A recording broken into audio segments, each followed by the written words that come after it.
Hi hello, എല്ലാവർക്കും എൻ്റെ പുതിയ വീഡിയോയിലേക്ക് സ്വാഗതം. ഇന്നത്തെ വീഡിയോ ഒരു മാജിക്കൽ വാട്ടറിനെ പറ്റിയാണ്. റോസാ ചെടിയിൽ പൂക്കൾ കുലയായി പൂക്കണമോ? എന്താ സംശയം? പൂക്കുക തന്നെ വേണം. അതിനു വേണ്ടി ഒരു ടിപ്സാണ് ഞാനിവിടെ പറയുന്നത്. ഇതിനെ ഒരു മാന്ത്രിക വെള്ളം എന്ന് തന്നെ പറയാം. പ്രത്യേകിച്ച് ഒരു ചിലവുമില്ലാത്ത ഒരു നല്ല ഫെർട്ടിലൈസറാണിത്. ഇത് വളരെ സിമ്പിളായിട്ട് വീട്ടിലുള്ള സാധനങ്ങൾ ഉപയോഗിച്ച് ചെയ്യുന്ന വെള്ളമാണ്. ഇതിനു വേണ്ടി പ്രത്യേകിച്ചൊരു ടൈം വേസ്റ്റ് ചെയ്യേണ്ട ആവശ്യമൊന്നുമില്ല. എന്താണ് മാജിക്കൽ വാട്ടർ എന്നല്ലേ പറയാം. അതിനു മുമ്പ് സബ്സ്ക്രൈബ്, ലൈക്ക്, ഷെയർ ഒക്കെ ചെയ്യാൻ മറക്കല്ലേ എന്നുകൂടി പറയട്ടെ. ഇനി ആ മാന്ത്രിക വെള്ളത്തിന് വേണ്ടി നമ്മളൊരു പാത്രം എടുക്കുക. കുറച്ച് വലിയ പാത്രം തന്നെ എടുക്കുന്നതാണ് നല്ലത്. നമ്മുടെ ഡേ ടു ഡേ ലൈഫിൽ നമ്മൾ വെജിറ്റബിൾ, പഴങ്ങൾ ഒക്കെ യൂസ് ചെയ്യുന്നതല്ലേ. ആ യൂസ് ചെയ്യുന്ന പഴങ്ങളുടെ വേസ്റ്റായിട്ടുള്ള ഭാഗങ്ങൾ എന്ന് പറഞ്ഞാൽ പഴത്തൊലികൾ, ഉള്ളിയുടെ തൊലി, വേറെയും പല വെജിറ്റബിൾസ്, ഫ്രൂട്ട്സുകളൊക്കെ ഉണ്ടാകുമല്ലോ. അതിൻ്റെ ഒക്കെ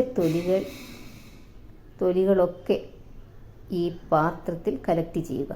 പിന്നെ നമ്മൾ ചായ വെച്ചാൽ അതിൽ മിച്ചം വരുന്ന ചായയുടെ വെള്ളം, ഫെർട്ടിലൈസർ കോഫിയുടേതാണെങ്കിൽ അതും യൂസ് ചെയ്യാം. പിന്നെ അരി കഴുകിയ വെള്ളം, ഉഴുന്ന് കഴുകിയ വെള്ളം, പരിപ്പ് കഴുകിയ വെള്ളം, അങ്ങനെ എല്ലാം ഒഴിക്കാവുന്നതാണ്. മാത്രമല്ല നമ്മൾ ഇഡ്ഡലി, ദോശയൊക്കെ ഉണ്ടാക്കി കഴിഞ്ഞാൽ ലാസ്റ്റ് അതിൻ്റെ പാത്രം കഴുകിയ വെള്ളമില്ലേ, അതും നമുക്ക് ഉപയോഗിക്കാം. ഇതൊക്കെ എടുത്തു കഴിഞ്ഞാൽ ആ സമയം അപ്പോൾ തന്നെ നമ്മളത് ഉപയോഗിക്കാൻ പാടില്ല. നമ്മൾ ഇത് 8 മണിക്കൂർ സോക്ക് ചെയ്ത് വെക്കണം. അങ്ങനെ വെച്ചാലേ കാര്യമുള്ളൂ. കളക്ട് ചെയ്ത ഉടനെ തന്നെ ഒഴിച്ചാൽ അതിൽ ഒരു കാര്യവുമില്ല. 8 മണിക്കൂർ കഴിഞ്ഞാൽ നമ്മൾ ഇത് വേറൊരു പാത്രത്തിൽ അരിച്ചെടുക്കുക. അപ്പോൾ ഇതിൽ പഴത്തൊലി, ഉള്ളിത്തൊലി, അങ്ങനെ എന്തൊക്കെയാണോ ഇട്ടത് അതിൻ്റെയൊക്കെ സത്ത് ഈ വെള്ളത്തിൽ ഇറങ്ങിയിരിക്കും. പിന്നെ അരിച്ചെടുത്ത ഈ തൊലികളെല്ലാം വേണമെങ്കിൽ നമുക്ക് ഉണക്കിയിട്ട് വളമായി ഉപയോഗിക്കാം. പക്ഷേ അതിൻ്റെ ആവശ്യമില്ല. അതിൽ കാര്യമായിട്ടൊന്നും ഉണ്ടാകില്ല. ഒരു 90% അതിൻ്റെ സത്തൊക്കെ വെള്ളത്തിൽ ഇറങ്ങിയിരിക്കും. ഇനി ഈ വെള്ളം നമ്മൾ അങ്ങനെ തന്നെ ഒഴിക്കാൻ പാടില്ല. ഈ അരിച്ചെടുത്ത വെള്ളത്തിൽ, ഇപ്പോൾ 1 കപ്പ് അരിച്ചെടുത്ത വെള്ളമാണെങ്കിൽ അതിൽ 5 കപ്പ് അളവിൽ സാദാ വെള്ളം ഒഴിച്ച് കലക്കിയതിൻ്റെ ശേഷമാണ് ചെടികൾക്ക് ഒഴിക്കേണ്ടത്. ഈ വെള്ളം ഡെയിലി ഒഴിക്കുക. നമ്മൾ സാധാരണ വെള്ളം ഒഴിക്കുന്നത് പോലെ ഈ വെള്ളം ഒഴിക്കാം. അല്ലെങ്കിൽ ഒരു നാൾ വിട്ട് ഒരു നാൾ അങ്ങനെയും ഒഴിക്കാം. ഇങ്ങനെ ഒഴിച്ചാൽ തന്നെ നിറയെ മുട്ടുകളും നിറയെ തളിരും വരുന്നതായിരിക്കും. ചെടികൾ നല്ല ഹെൽത്തി ആയിട്ട് വളരുകയും ചെയ്യും.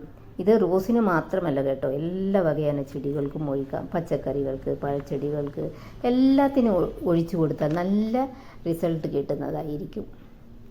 ഈ വെള്ളത്തിൽ നിറയെ നല്ല നല്ല സൂക്ഷ്മാണുക്കൾ അടങ്ങിയിരിക്കും, അഥവാ മൈക്രോബ്സ്. ഇത് നിറയെ മണ്ണിര ഉണ്ടാക്കാൻ സഹായിക്കുന്നു.